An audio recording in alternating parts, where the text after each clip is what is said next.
सबसे पहले इस वक्त की बड़ी खबर गाजियाबाद से आप तक पहुंचाते हैं। एसपी नेता उम्मेद पहलवान गिरफ्तार किया गया है। गाजियाबाद की क्राइम ब्रांच की टीम ने गिरफ्तारी की है उम्मेद पहलवान की। गाजियाबाद बुजुर्ग मामले में थी पुलिस को उम्मेद की तलाश। उम्मेद पर धार्मिक भावनाएं भड़काने का आरोप था। उम्मेद पर मारपीट को सांप्रदायिक रंग देने का भी आरोप था। इस मामले में लगातार पुलिस की तरफ से अलग अलग जगहों पर छापेमारी जारी थी, लेकिन उम्मेद का पता नहीं चल पा रहा था। और इसी बीच ये जानकारी सामने आ रही है कि एसपी नेता उम्मेद पहलवान को गिरफ्तार कर लिया गया है। गाजियाबाद की क्राइम ब्रांच की टीम ने उम्मेद पहलवान की गिरफ्तारी की है। दरअसल गाजियाबाद बुजुर्ग मामले में पुलिस को उम्मेद की तलाश थी। ये बड़ी खबर गाजियाबाद से। हिमांशु शुक्ला हमारे संवाददाता ज्यादा जानकारी के लिए हमारे साथ जुड़ गए हैं। हिमांशु, उम्मेद की गिरफ्तारी हो गई है, क्या अपडेट? जी बिल्कुल, आपको बता दें कि गाजियाबाद क्राइम ब्रांच की टीम लगातार दबिश मार रही थी और अब सफलता मिल गई है और दिल्ली से गिरफ्तार किया गया है उम्मेद पहलवान को। सपा नेता है ये और इनका आपराधिक इतिहास भी है। साल 2015 में बातचीत करें तो छेड़खानी का आरोप है, उसके तहत साहिबाबाद थाने में मुकदमा दर्ज है। 2017 में गोवध निवारण अधिनियम के तहत लोनी बॉर्डर में मुकदमा दर्ज है। साल 2018 में भी लोनी बॉर्डर में एक मुकदमा दर्ज है 307 में। यानी आपराधिक इतिहास भी रहा है और कहीं ना कहीं इन्होंने धार्मिक उन्माद फैलाने की कोशिश की थी, जिसके तहत जब ये फेसबुक पर आए इसको सांप्रदायिक रंग देने की कोशिश की गई और अब इसके बाद से जो है कहीं माहौल ना बिगड़े इसको लेकर भी जो ठीक है, आप बने रहिए हमारे हिमांशु हमारे साथ। इसी बीच आपको सीधा सुनवाते हैं एसएसपी अमित की प्रेस कॉन्फ्रेंस।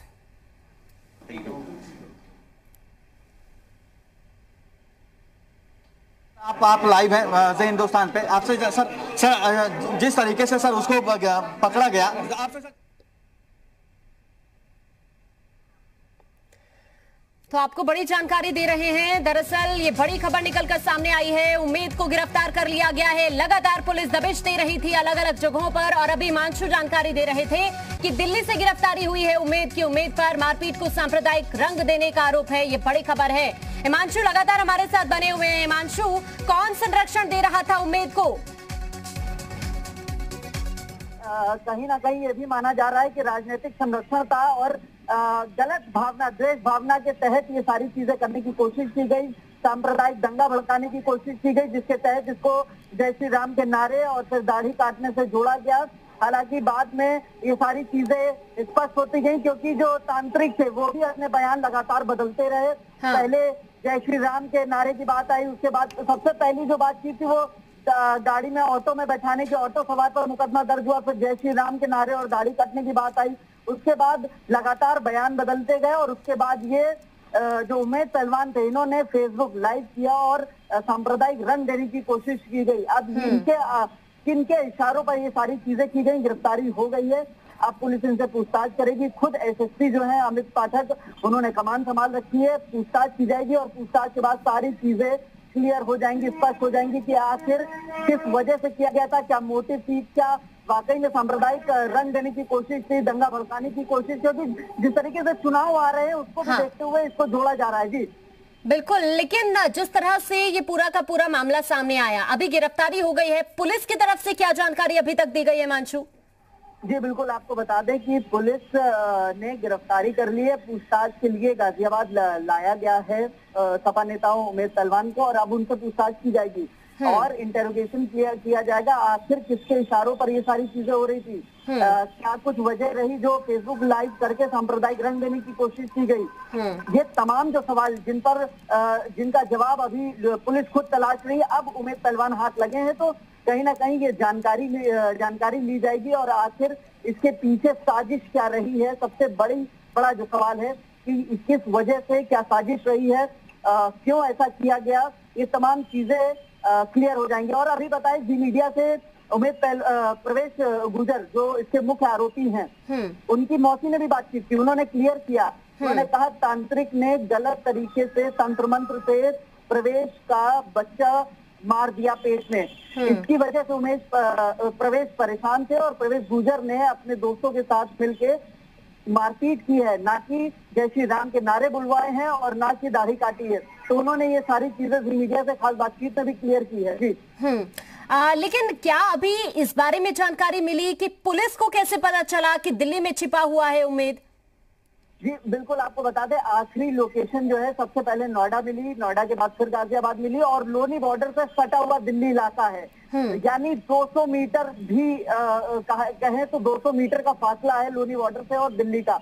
ऐसे में लगातार पुलिस की टीमें थी, वो काम कर रही थी। नेटवर्क, क्योंकि उमेश पहलवान जो है वो फोन स्विच ऑफ कर चुके थे और व्हाट्सएप कॉलिंग के जरिए ही बात कर रहे थे। तो ऐसे में उनको ट्रेस करने में 2-3 दिन का आज चौथा दिन है जब गिरफ्तारी की गई है। 3 दिनों से पुलिस लगातार ट्रेस कर रही थी, आईपी एड्रेस के जरिए ट्रेस कर रही थी और अब आज सफलता मिली है और उन्हें दिल्ली से गिरफ्तार किया गया है। अब पुलिस लाएगी और पूरी तरीके से जानने की कोशिश करेगी आखिर इस तरीके का कृत्य किया क्यों गया। जी बिल्कुल, यानी कि किसके इशारों पर ये चीजें हो रही थी, क्या वजह रही, अब पूछताछ होगी तो उसके बाद ये साफ हो पाएगा।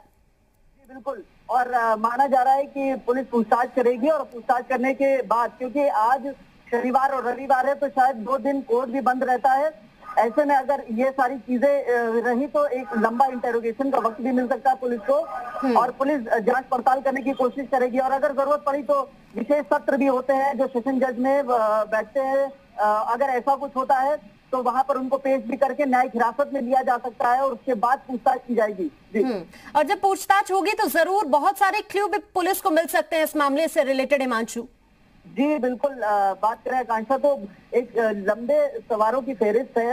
आखिर किनके इशारों पर हो रहा था, क्या धार्मिक भावनाएं आहत करने के मकसद से किया गया था, क्या सांप्रदायिक रंग देने की कोशिश की गई, दंगा भड़काने की कोशिश की गई, वजह क्या रही। क्योंकि ये मामला जो है जिस तरीके से सांप्रदायिक रंग लेता चला गया, राजनीति हुई, लंबी राजनीति हुई और उसके बाद बीजेपी के विधायक भी आए, उन्होंने मुकदमा दर्ज कराया तो कहीं ना कहीं इसको पॉलिटिकल भी किया गया, सांप्रदायिक रंग देने की कोशिश की गई, राजनीति होने लगी और उमेश पहलवान फिर फरार हो जाता है एकदम से।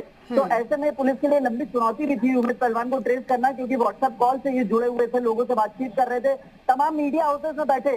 तो ये उनको ट्रेस करना एक बड़ी चुनौती थी, लेकिन आज सफलता मिली है, चौथे दिन सफलता मिली है। अब पुलिस सारे सवाल पूछेगी और जानने की कोशिश करेगी कहीं कोई बड़ी साजिश तो नहीं थी। जी बिल्कुल, और देखिए जिस तरह से ये मामला सामने आया, सांप्रदायिक रंग देने की कोशिश की गई उम्मेद की तरफ से भी, जिस तरह आरोप लगे हैं उम्मेद पर उसके मुताबिक, लेकिन बड़ा सवाल ये भी है कि अगर उम्मेद गलत नहीं था तो फिर छिप क्यों रहा था, क्योंकि पुलिस को बार बार दबिश देनी पड़ रही थी, छापेमारी करनी पड़ रही थी, आज आकर सफलता मिली।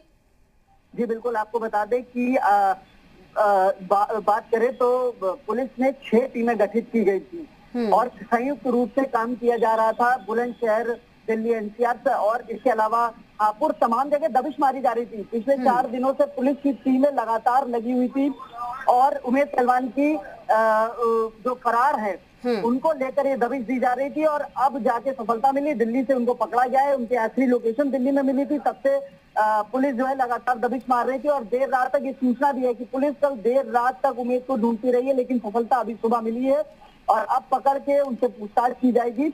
और फरार भी कहीं ना कहीं जिस तरीके से उन्होंने फेसबुक लाइव आके और सांप्रदायिक रंग देने की कोशिश की है, ठीक है, उसको लेकर ये सारा बवाल बढ़ा और अब जो है गिरफ्तार कर लिया तो तमाम सवाल है उनसे पूछताछ की जाएगी और जानने की कोशिश की जाएगी कि किनके इशारों पर ये सारा खेल किया जा रहा था। जी बिल्कुल, देखना होगा कि क्या कुछ खुलासे अब होते हैं आगे, पूछताछ जब होगी उम्मीद से। शुक्रिया आपका तमाम जानकारी के लिए हिमांशु।